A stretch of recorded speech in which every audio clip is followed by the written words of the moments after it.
ਇੱਥੇ ਆ ਕੇ ਕੀ ਸਾਰਾ ਕੁਝ ਵਧੀਆ ਨਿਕਲਿਆ? ਜਦੋਂ ਅਸੀਂ ਨਵੇਂ ਆਏ ਸੀ ਜਿਹੜੇ ਇਮੀਗ੍ਰੇਸ਼ਨ ਕੰਸਲਟੈਂਟ ਉਹ ਕਹਿੰਦੇ ਸੀ ਓਕੇ ਬਸ ਤੁਸੀਂ ਆ ਗਏ ਆ ਓਕੇ 6 ਮਹੀਨੇ ਬਾਅਦ ਤੁਹਾਡੀ ਪੀਆਰ ਲੱਗ ਜਾਣੀ ਆ ਐਂਡ ਤੁਸੀਂ ਪੱਕੇ ਹੋ ਜਾਣਾ।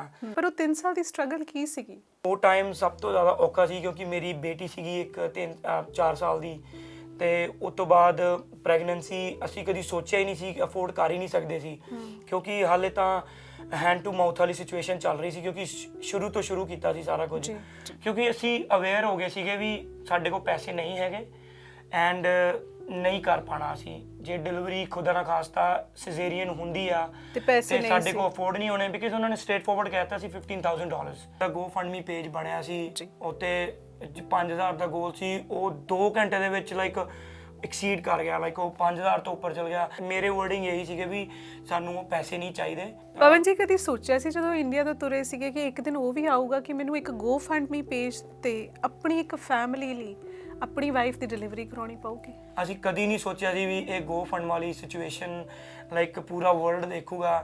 ਤੁਸੀਂ ਯਕੀਨ ਮੰਨਿਓ ਸਾਡੇ ਸਾਰੇ ਰਿਲੇਟਿਵਸ ਰਿਸ਼ਤੇਦਾਰ ਨੇ ਵੇਖਿਆ ਪਰ ਕਿਸੇ ਨੇ ਵੀ ਸਾਨੂੰ ਕਾਲ ਨਹੀਂ ਕੀਤੀ। ਪਤਾ ਨਹੀਂ ਉਹਦੇ ਮਨ 'ਚ ਕੀ ਆਇਆ, ਉਹ ਕਹਿੰਦੀ ਵੀ ਮੈਂ ਜਾਣਾ ਨਹੀਂ ਜਦ ਤੱਕ ਤੁਹਾਡੀ ਡਿਲੀਵਰੀ ਨਹੀਂ ਹੁੰਦੀ।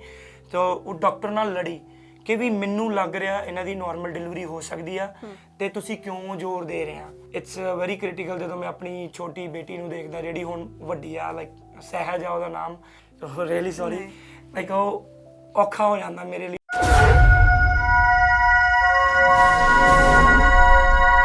ਪਵਨ ਜੀ ਪਹਿਲੇ ਤਾਂ ਮੈਨੂੰ ਤੁਸੀਂ ਇਹ ਦੱਸਿਓ ਵੀ ਇੱਥੇ ਆਉਣ ਦਾ ਸਬਬ ਕਿਵੇਂ ਬਣਿਆ ਕੈਨੇਡਾ ਦਾ? ਜਾਂ ਸ਼ੁਰੂ ਤੋਂ ਹੀ ਲਾਈਕ ਫੈਮਿਲੀ ਮੇਰੀ ਵਾਈਫ ਚਾਹੁੰਦੇ ਸੀ ਕਿ ਵੀ ਬਾਹਰ ਜਾਣਾ ਦੈਨ ਅਸੀਂ ਟਰਾਈ ਕੀਤਾ ਉਹ ਵੀਜ਼ਾ ਮਿਲ ਗਿਆ ਰੱਬ ਵੱਲੋਂ ਹੀ ਐਂਡ ਦੈਨ ਫਿਰ ਅਸੀਂ ਇੱਥੇ ਮੂਵ ਹੋ ਗਏ ਕਿਉਂਕਿ ਸਾਰੇ ਬੈਟਰ ਲਾਈਫ ਲਈ ਇੱਥੇ ਆਉਣਾ ਚਾਹੁੰਦੇ। ਮੈਂ ਵਧੀਆ ਜੌਬ ਕਰਦਾ ਸੀ ਬਟ ਪ੍ਰੋਬਲਮ ਇਹ ਸੀਗੀ ਵੀ ਬੱਚਿਆਂ ਦਾ ਫਿਊਚਰ ਤੁਸੀਂ ਦੇਖਦੇ ਆ ਉੱਥੇ ਥੋੜਾ ਜਿਹਾ ਹੋ ਜਾਂਦਾ ਉਸ ਤਰੀਕੇ ਦਾ ਵੀ ਇੱਥੇ ਐਕਚੁਅਲੀ ਇਦਾਂ ਦਾ ਸੀਗਾ ਪਹਿਲਾਂ ਹੀ ਪਰਸੈਪਸ਼ਨ ਬਣੀ ਹੋਈ ਸੀ ਕਿ ਵੀ ਸਕੂਲ ਵਧੀਆ ਸਟੱਡੀ ਵਧੀਆ ਤਾਂ ਇਸ ਕਰਕੇ ਫਿਰ ਇੱਦਾਂ ਦਾ ਆਉਣ ਦਾ ਸਬਬ ਬਣ ਗਿਆ ਸਾਡਾ। ਅੱਛਾ, ਪਰਸੈਪਸ਼ਨ ਤੁਹਾਡੀ ਬਣੀ ਹੋਈ ਸੀ ਕਿ ਇੱਥੇ ਸਾਰਾ ਕੁਝ ਵਧੀਆ ਹੈ ਪਰ ਇੱਥੇ ਆ ਕੇ ਕੀ ਸਾਰਾ ਕੁਝ ਵਧੀਆ ਨਿਕਲਿਆ?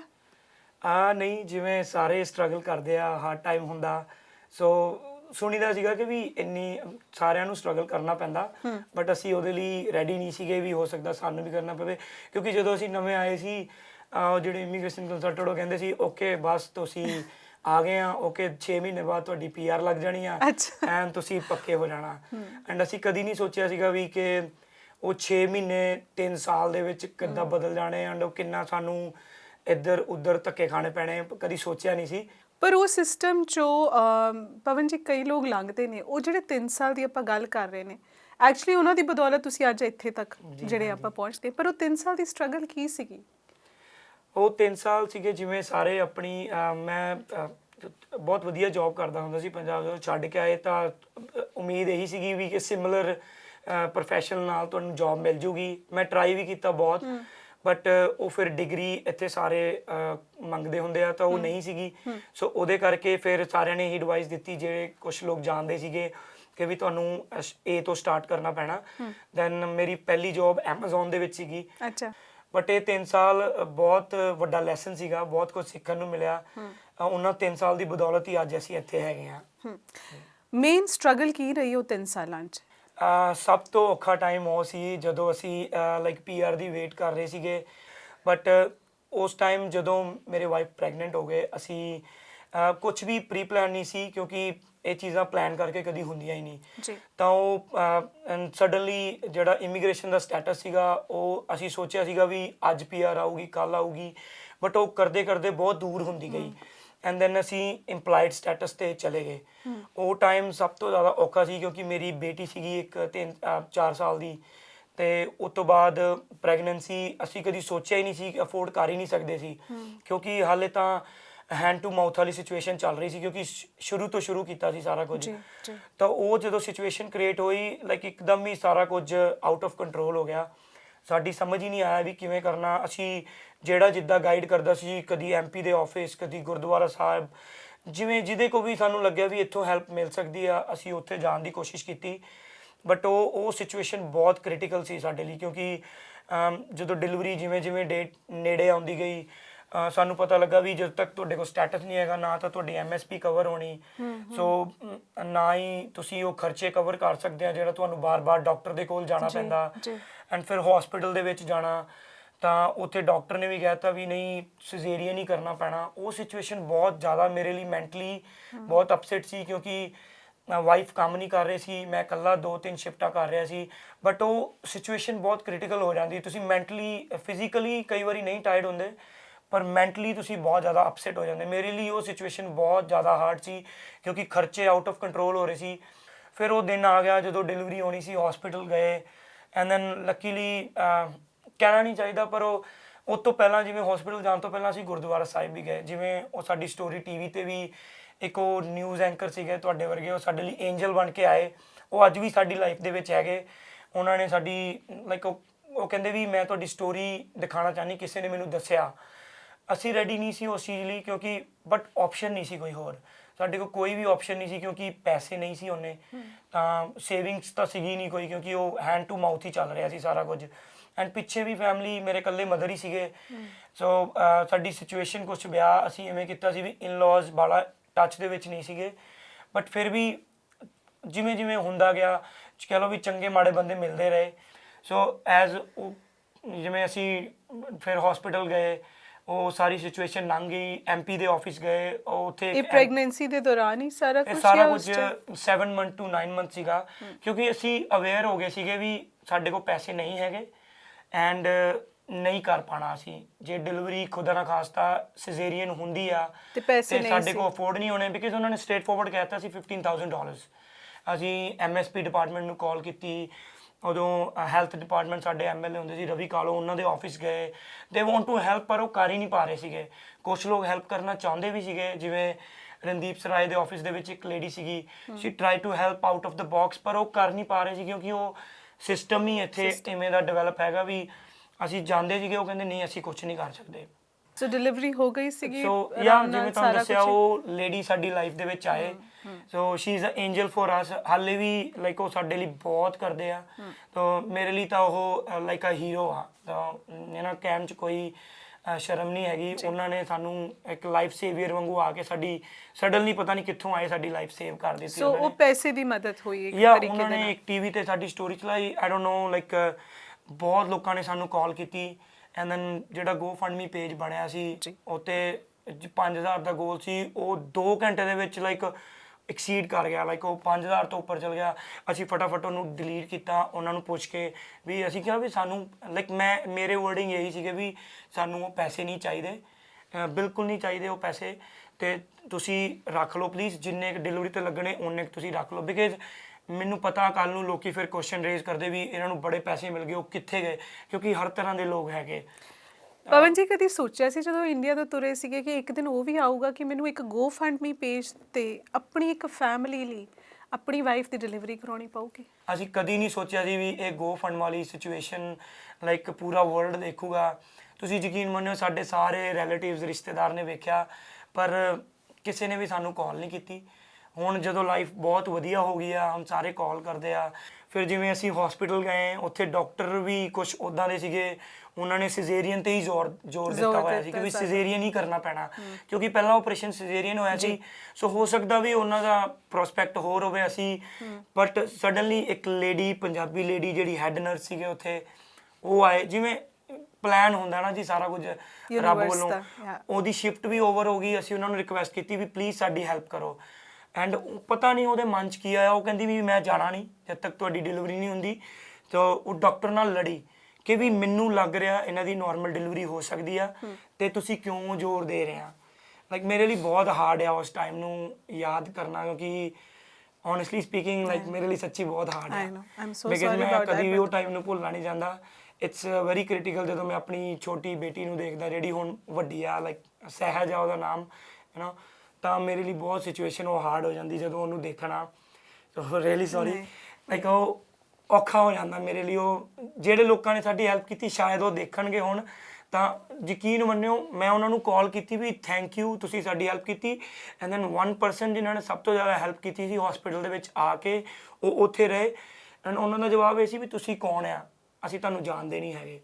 ਵੈਸੇ ਮੈਂ ਸਾਰਿਆਂ ਨੂੰ ਐਕਚੁਅਲੀ ਪਹਿਲਾਂ ਦੱਸਦਾ ਕਿ ਉਸ ਐਪੀਸੋਡ ਤੋਂ ਬਾਅਦ ਜ਼ਿੰਦਗੀ ਚੇਂਜ ਹੋ ਗਈ ਪਵਨ ਹੁਣਾਂ ਲਈ Yeah. ਤੇ ਇੱਕ ਸਕਸੈਸ ਸਟੋਰੀ ਬਣ ਕੇ ਇਹ ਨਿਕਲ ਕੇ ਆਏ ਨੇ।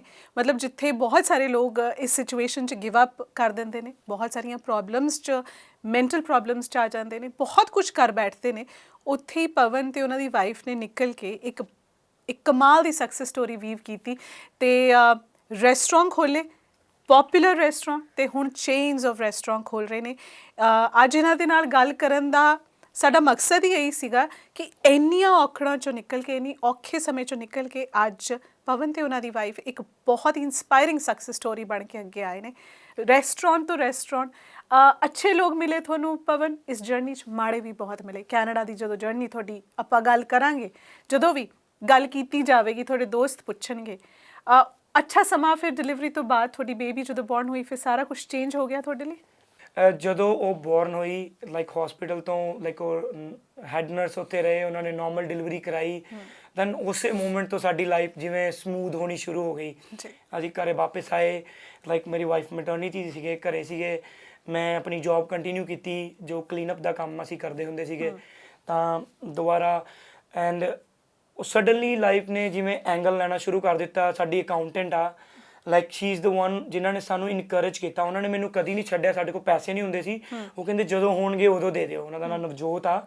ਸੋ ਜਦੋਂ ਮੈਂ ਉਹਨਾਂ ਕੋਲ ਜਾਣਾ, ਕਿਉਂਕਿ ਟੈਕਸ ਬਾਰੇ ਕੋਈ ਵੀ ਨੌਲੇਜ ਨਹੀਂ ਹੁੰਦੀ, ਤਾਂ ਉਹਨਾਂ ਨੇ ਸਾਨੂੰ ਬਹੁਤ ਗਾਈਡ ਕੀਤਾ। ਓਕੇ ਤੁਹਾਡਾ ਚਾਈਲਡ ਬੈਨੀਫਿਟ ਹੁਣ ਮੈਂ ਲਵਾ ਦਿੰਦੀ ਆ, ਤੁਹਾਨੂੰ ਇੱਥੋਂ ਪੈਸੇ ਮਿਲਣ।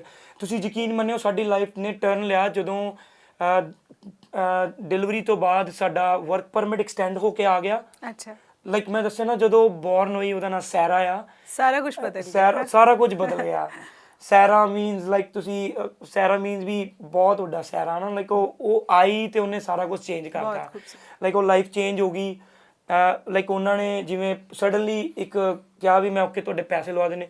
ਸਡਨਲੀ 2 ਸਾਲ ਦੇ ਇਕੱਠੇ ਪੈਸੇ ਮੇਰੀ ਵੱਡੀ ਬੇਟੀ ਦੇ, ਇੱਥੇ ਬਹੁਤ ਵਧੀਆ ਸਿਸਟਮ ਆ ਜੇ ਵਧੀਆ ਤਰੀਕੇ ਨਾਲ, ਉਹ ਸਾਨੂੰ ਪੈਸੇ ਆ ਗਏ ਵਾਪਸ। ਉਹ 12-13 ਹਜ਼ਾਰ ਡਾਲਰ ਜਦੋਂ ਸਾਨੂੰ ਵਾਪਸ ਮਿਲਿਆ, ਸਾਡੇ ਲਈ ਉਹ ਬਹੁਤ ਵੱਡੀ ਰਕਮ ਸੀ। ਲਾਈਕ ਉਹ 12 ਹਜ਼ਾਰ ਡਾਲਰ, ਲਾਈਕ 4-5 ਦਿਨ ਤਾਂ ਸਾਨੂੰ ਸਮਝ ਹੀ ਨਹੀਂ ਆਈ ਵੀ ਇੰਨੇ ਪੈਸੇ ਮਿਲ ਗਏ। ਸੋ ਉਹ ਅਕਾਊਂਟੈਂਟ ਜਿਹੜੇ ਸਾਡੇ, ਲਾਈਕ ਸ਼ੀ ਸੇਵ, ਲਾਈਕ ਜਿਵੇਂ ਐਂਜਲਸ ਆਉਂਦੇ ਨਾ, ਮਾੜੇ ਵੀ ਆ ਚੰਗੇ ਵੀ ਆ। ਮਤਲਬ ਹੌਲੀ ਹੌਲੀ ਤੁਹਾਡੇ ਨਾਲ ਚੰਗੇ ਲੋਕ ਜੁੜਦੇ ਗਏ। ਜਾਂ ਸਡਨਲੀ ਜਦੋਂ ਮੈਂ ਉਹਨਾਂ ਕੋਲ ਗਿਆ, ਉਹਨਾਂ ਨੇ ਉਹ 12,000 ਬਾਰੇ ਦੱਸਿਆ। ਲਾਈਕ ਮੈਂ ਇਮੋਸ਼ਨਲ ਹੋ ਗਿਆ, ਮੈਨੂੰ ਸਮਝ ਹੀ ਨਹੀਂ ਆਈ ਵੀ ਉਹ 12,000 ਦਾ ਹੁਣ ਅਸੀਂ ਕੀ ਕਰਨਾ। ਦੈਨ ਮੈਂ ਖੁਸ਼ੀ ਦੇ ਵਿੱਚ ਉਹਨਾਂ ਲਈ ਨਾ, ਘਰੋਂ ਮੇਰੀ ਵਾਈਫ, ਜਿਵੇਂ ਸਾਡੀ ਜਰਨੀ ਸਟਾਰਟ ਹੋਣੀ ਹੁੰਦੀ, ਗੋਲ ਗੱਪਿਆਂ ਦਾ ਪਾਣੀ ਬਣਾ ਕੇ ਤੇ ਗੋਲ ਗੱਪੇ ਵਾਲਮਾਰਟ ਤੋਂ ਖਰੀਦ ਕੇ ਮੈਂ ਉਹਨਾਂ ਲਈ ਲੈ ਕੇ ਗਿਆ। ਅੱਛਾ। ਐਂਡ ਸ਼ੀ ਹੈਡ, ਉਹਨਾਂ ਨੇ ਆਪਣੇ ਬੱਚਿਆਂ ਨੂੰ, ਆਪਣੇ ਹਸਬੈਂਡ ਨੂੰ, ਕੁਛ ਉੱਥੇ ਹੋਰ ਕਲਾਇੰਟ ਸੀਗੇ, ਉਹ ਖਿਲਾਏ। ਉਹ ਕਹਿੰਦੇ ਤੁਹਾਡੇ ਗੋਲ ਗੱਪੇ, ਉਹ ਕਹਿੰਦੇ ਵੀ ਮੈਂ ਇੱਦਾਂ ਦੇ ਗੋਲ ਗੱਪੇ ਸਿਰਫ ਇੰਡੀਆ ਖਾਧੇ ਜਦੋਂ ਮੈਂ ਛੋਟੀ ਹੁੰਦੀ ਸੀ। ਤਾਂ ਉਹ ਪੁਆਇੰਟ ਸੀਗਾ ਸਾਡੀ ਲਾਈਫ ਦਾ ਟਰਨਿੰਗ ਪੁਆਇੰਟ। ਤਾਂ ਸੈਕਿੰਡ ਟਾਈਮ ਮੈਂ ਫਿਰ ਗਿਆ, ਮੈਂ ਫਿਰ ਗੋਲ ਗੱਪੇ ਲੈ ਗਿਆ।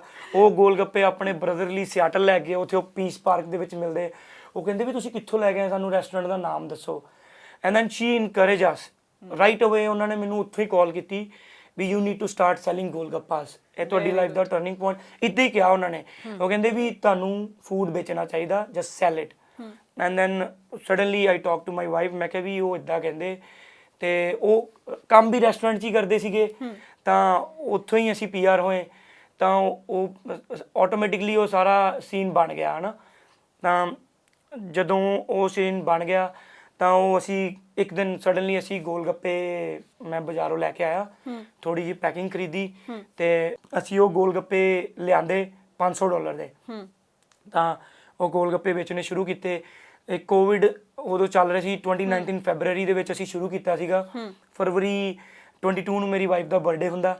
ਉਸੇ ਕੀ ਟਾਈਮ ਤੇ ਕੋਵਿਡ ਹੋਇਆ ਤੇ ਉਸੇ ਟਾਈਮ ਤੇ ਅਸੀਂ ਗੋਲ ਗੱਪੇ ਲਿਆਂਦੇ ਤੇ ਵੇਚਣੇ ਸ਼ੁਰੂ ਕੀਤੇ।